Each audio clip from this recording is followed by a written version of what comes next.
नमस्कार, आप सभी का स्वागत हमारी इस खास पेशकश में। मैं हूं मुकुल शर्मा। आइए आज आपको बताते हैं क्या है कार्यक्रम में खास।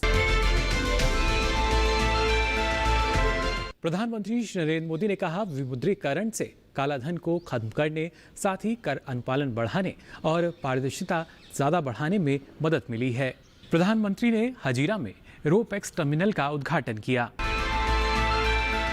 प्रधानमंत्री श्री नरेंद्र मोदी ने अमेरिका की नवनिर्वाचित उपराष्ट्रपति कमला हैरिस को उनकी जीत पर बधाई दी। प्रधानमंत्री श्री नरेंद्र मोदी ने अमेरिकी राष्ट्रपति चुनाव जीतने पर जो बाइडेन को भी बधाई दी। पिछले 24 घंटों के दौरान कोरोना संक्रमित लोगों की संख्या 50,000 से लगातार कम चल रही है। साथ ही संक्रमण से मुक्त लोगों का आंकड़ा लगातार बढ़ता जा रहा है। और अब समाचार विस्तार से। प्रधानमंत्री श्री नरेंद्र मोदी ने हजीरा में रोपैक्स टर्मिनल का उद्घाटन किया। इस दौरान श्री नरेंद्र मोदी ने कहा कि अब बेहतर कनेक्टिविटी लोगों को मिल सकेगी, जिसके जरिए सभी आमजन को फायदा मिलेगा। आइए इस बारे में देखते हैं ये खास रिपोर्ट।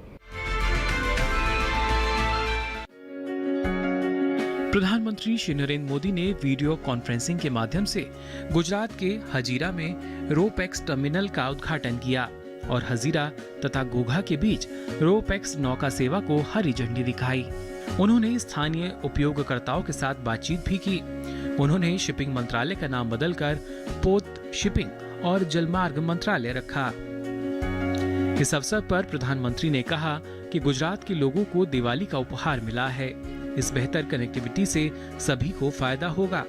उन्होंने कहा कि व्यापार को बढ़ावा मिलेगा और कनेक्टिविटी तेजी से बढ़ेगी। साथ ही उन्होंने कहा कि हजीरा और घोघा के बीच रोपैक्स सेवा ने सौराष्ट्र और दक्षिण गुजरात के लोगों के सपनों को सच कर दिया है, क्योंकि इससे दोनों स्थानों के बीच यात्रा में लगने वाला समय 10 से 12 घंटे से घटकर 3 से 4 घंटे तक का हो जाता है। उन्होंने कहा कि इससे समय की बचत होगी और खर्च भी कम होगा। साथ ही उन्होंने कहा कि लगभग 80,000 यात्री ट्रेनें और 30,000 ट्रक एक वर्ष में इस नई सेवा का लाभ ले सकेंगे। श्री मोदी ने ये भी कहा कि सौराष्ट्र और सूरत के बीच बेहतर संपर्क इन क्षेत्रों में लोगों के जीवन को बदलने वाला है। प्रधानमंत्री ने कहा कि आज की रोपैक्स की फेरी सेवा या सी प्लेन जैसी सुविधाओं का उद्घाटन कुछ दिनों पहले किया गया था, जो जल संसाधन आधारित अर्थव्यवस्था को बहुत गति दे रही है। उन्होंने कहा कि पिछले कुछ वर्षों में देश में ब्लू इकोनॉमी को मजबूत करने के लिए भी गंभीर प्रयास किए गए हैं। साथ ही उन्होंने कहा कि हाल ही में शुरू की गई प्रधानमंत्री मत्स्य संपदा योजना भी मछली से संबंधित व्यापार को बढ़ावा दे रही है। इस योजना के तहत आने वाले वर्षों में मत्स्य पालन से संबंधित बुनियादी ढांचे के लिए 20,000 करोड़ रुपए खर्च किए जाएंगे। प्रधानमंत्री ने शिपिंग मंत्रालय का नाम बदलकर पोत शिपिंग और जलमार्ग मंत्रालय रख दिया है। उन्होंने कहा कि ज्यादातर विकसित देशों में शिपिंग मंत्रालय पोत एवं जलमार्ग की देखरेख करता है। उन्होंने नाम से अब अधिक स्पष्टता जोड़ दी है। इससे कार्य में भी और अधिक स्पष्टता दिखेगी। प्रधानमंत्री ने कहा कि आत्मनिर्भर भारत में ब्लू इकोनॉमी की हिस्सेदारी मजबूत करने के लिए समुद्री लॉजिस्टिक्स को मजबूत करने की बहुत जरूरत है। देश में पिछले 24 घंटों के दौरान कोविड-19 से संक्रमित लोगों की संख्या 45,000 से अधिक पाई गई है। 15 अक्टूबर से अगर देखा जाए तो ये आंकड़ा 50,000 संक्रमण से कम चल रहा है। इसके साथ ही संक्रमण से मुक्त जो लोग हैं उनकी संख्या में इजाफा हो रहा है। आइए इस बारे में नजर डाल लेते हैं इस खास रिपोर्ट पर। भारत में पिछले 24 घंटों में 45,674 लोगों को कोविड-19 से संक्रमित पाए जाने के साथ प्रतिदिन 50,000 से कम मामले सामने आए हैं। प्रतिदिन नए मामलों में 15 अक्टूबर से लगातार कमी आ रही है। कोविड-19 के नए मामलों की तुलना में अधिक संख्या में संक्रमण से मुक्त लोगों के बढ़ते मामले के बीच पिछले 24 घंटों में 49,082 मरीज संक्रमण मुक्त हुए हैं। ये रुख आज 37वें दिन जारी रहा। इसने संक्रमित मामलों की संख्या में कमी लाने में काफी महत्वपूर्ण भूमिका निभाई है, जो फिलहाल 5.12 लाख है। देश में आज कोविड-19 से संक्रमित मामलों की संख्या 5,12,665 है। ये मामले देश में अब तक के कुल संक्रमित मामलों का केवल 6.03% हैं, जो मामलों में निरंतर गिरावट के सूचक हैं। देश में 78,68,968 लोगों के संक्रमण मुक्त होने से कोविड-19 से संक्रमण मुक्त होने की दर 92.49% है।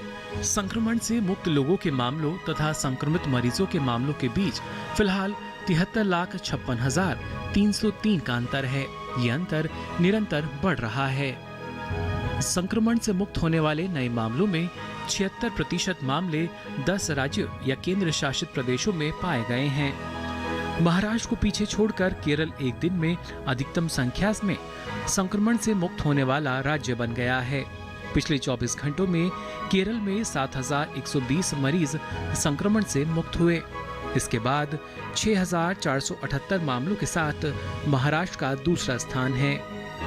नए मामलों का 76% हिस्सा 10 राज्यों और केंद्र शासित प्रदेशों से है।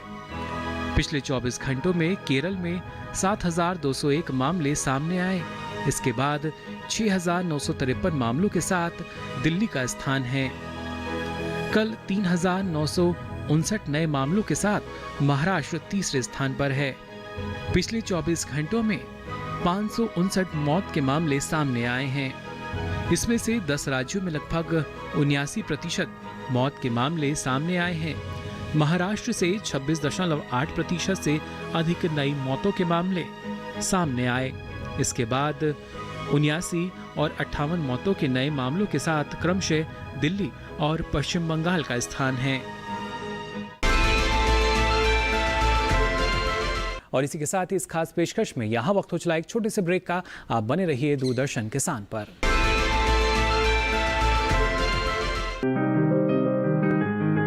बीमारियों से कैसे बचेगी फसल? मवेशियों की मुश्किलों का क्या है हल? कहां से लाएं बीज? कितनी लगेगी खाद? किसानों के हर फोन का विशेषज्ञ देंगे जवाब। देखिए हेलो किसान लाइव सोमवार से शुक्रवार शाम 6 बजे।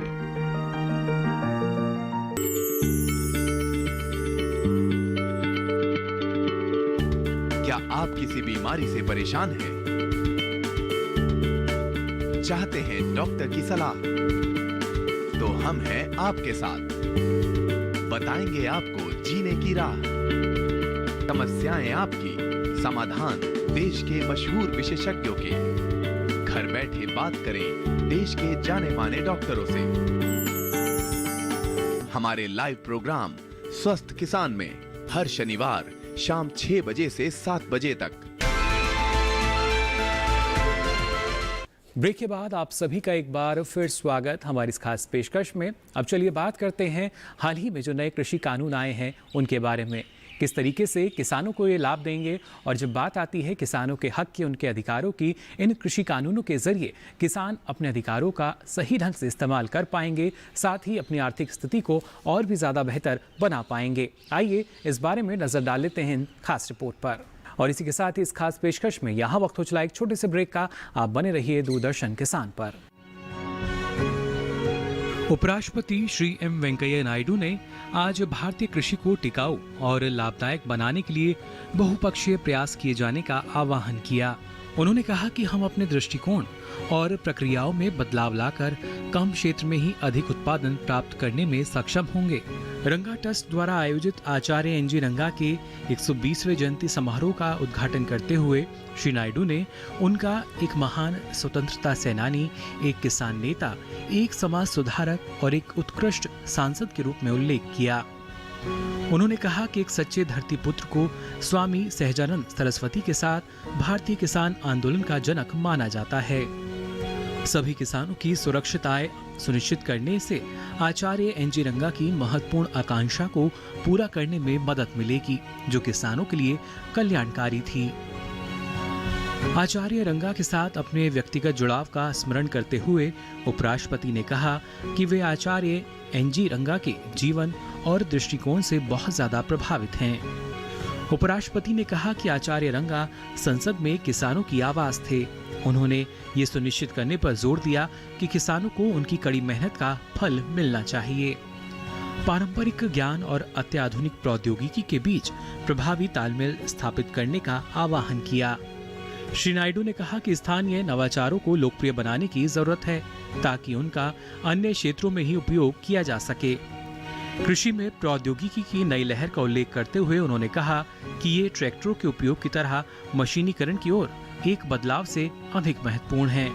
अधिक जलवायु लचीली बीज प्रजातियों के विकास का आह्वान करते हुए उन्होंने सुनिश्चित कृषि प्रक्रियाओं को अपनाने पर जोर दिया, जो ड्रिप सिंचाई, ड्रोन और सेंसरों के उपयोग के साथ अब रोजमर्रा का क्रम बन गए हैं और एक एक पौधे की जरूरतों को पूरा कर रहे हैं। उपराष्ट्रपति ने किसानों के सशक्तिकरण के लिए सरकार द्वारा किए जा रहे उपायों की श्रृंखला की सराहना करते हुए कहा कि सरकार ई-नाम पोर्टल जैसे बेहतर मूल्यों के खोज तंत्र प्रशासनीय पहल हैं। हमें किसानों को ये निर्णय लेने की स्वतंत्रता देनी चाहिए कि वे कब, कहां और किसको अपनी फसल बेचें। और इसी के साथ ही यहाँ वक्त उछला एक और छोटे से ब्रेक का। आप बने रहिए दूरदर्शन किसान पर। ये कामयाबी है अन्नदाता की,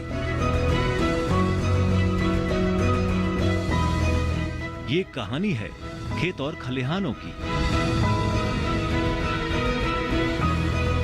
कैसे करें अपने पशुओं की देखभाल, जानिए गांव-गांव के किसानों का हाल। देखिए गांव किसान सोमवार से शुक्रवार दोपहर 12:05 पर।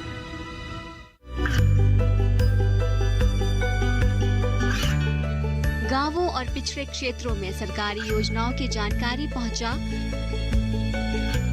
देश में कौशल और क्षमता विकास कर ग्रामीणों को सामाजिक बदलाव और विकास से जोड़ने की दूरदर्शन किसान की पहल चौपाल चर्चा देखें सोमवार से शुक्रवार सुबह 9 बजे। ब्रेक के बाद आप सभी का एक बार फिर स्वागत हमारी इस खास पेशकश में। और आइए अब आगे बढ़ते हैं कार्यक्रम में। आपको दिखाते हैं पद्मश्री पुरस्कार से सम्मानित एक सफल किसान की कामयाबी की ये गाथा।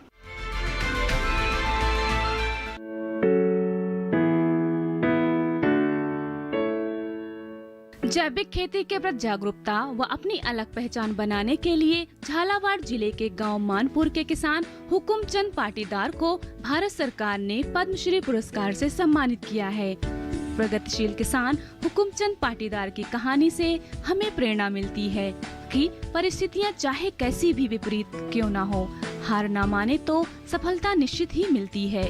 उन्होंने 2003 में 1 हेक्टेयर से जैविक खेती की शुरुआत की थी। इनकी कड़ी मेहनत और लगातार किए प्रयासों से जिले में 360 हेक्टेयर क्षेत्र से अधिक में जैविक खेती होने लगी।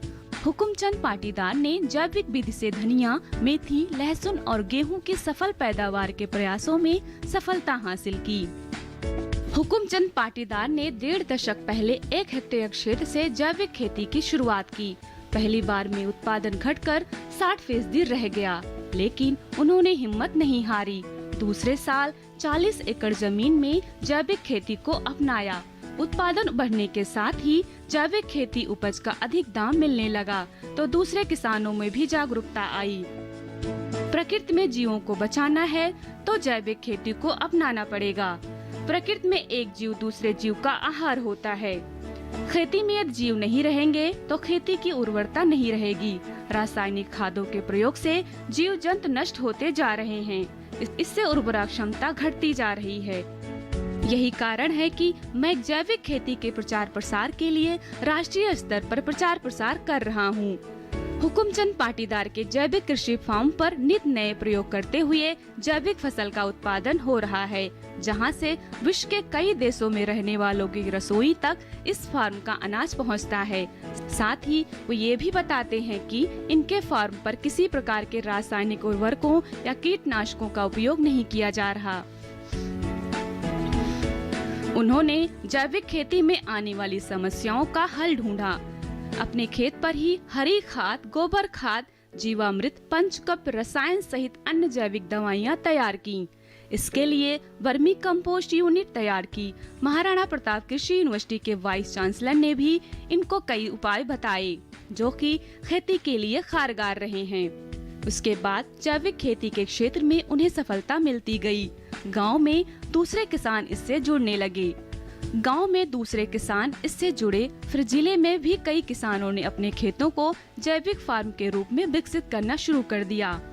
हुकुमचंद पाटीदार ने बताया कि जैविक खेती के उत्पादों की मांग देशों और विदेशों में भी बढ़ रही है। साथ ही भारत देश के मध्य प्रदेश, राजस्थान, पंजाब, महाराष्ट्र, गुजरात सहित अन्य प्रदेशों में भी जैविक उत्पादों की अच्छी मांग हो रही है। यहाँ पर तैयार मसाला जो कि जापान, जर्मन, स्विट्जरलैंड तक पहुँचाए जाते हैं। जैविक खेती के उत्पादों की कीमत भी बाजार में अधिक मिलती है। आने वाले समय में खेती से ली गई उपज अच्छी मांग होने की संभावनाएं हैं। किसान अगर जैविक खेती को अपना लें तो भविष्य में अपनी आय दोगुनी करने में जरूर सफल होंगे। और आइए अब कार्यक्रम में आगे बढ़ते हैं और आपको दिखाते हैं पराली प्रबंधन पर ये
आज कोई पराली जलाने से जो नुकसान हो रहा है या हो सकता है वह जो है बहुत ही घातक है।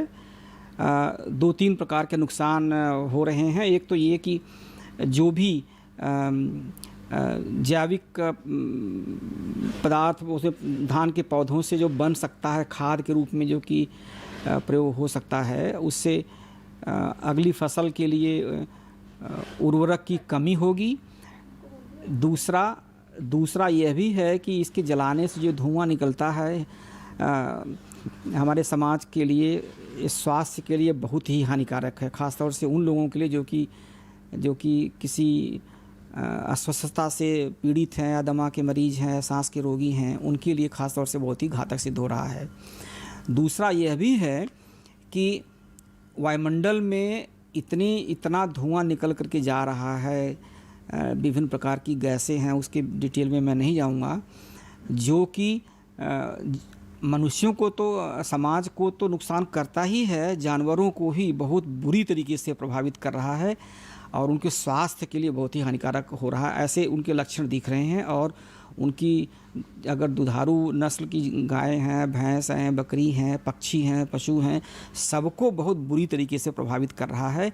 इसलिए हमें जागरूक हो करके हाथ में हाथ मिला करके किसान भाइयों से अनुरोध करना चाहूँगा कि पराली को जलाएं नहीं, चाहे किसी भी राज्य में हो, उसको किसी तरीके से खाद में परिवर्तित करने के लिए अपना योगदान दें। और जो भी वैज्ञानिक तकनीकियाँ उपलब्ध हैं, जिसके प्रयोग से मैकेनाइजेशन के द्वारा, जिसके प्रयोग से इस पराली को, पुआल को आप खाद में उसी जगह जिस खेत में धान पैदा हुआ उसी खेत में खाद बना करके डाला जा सकता है।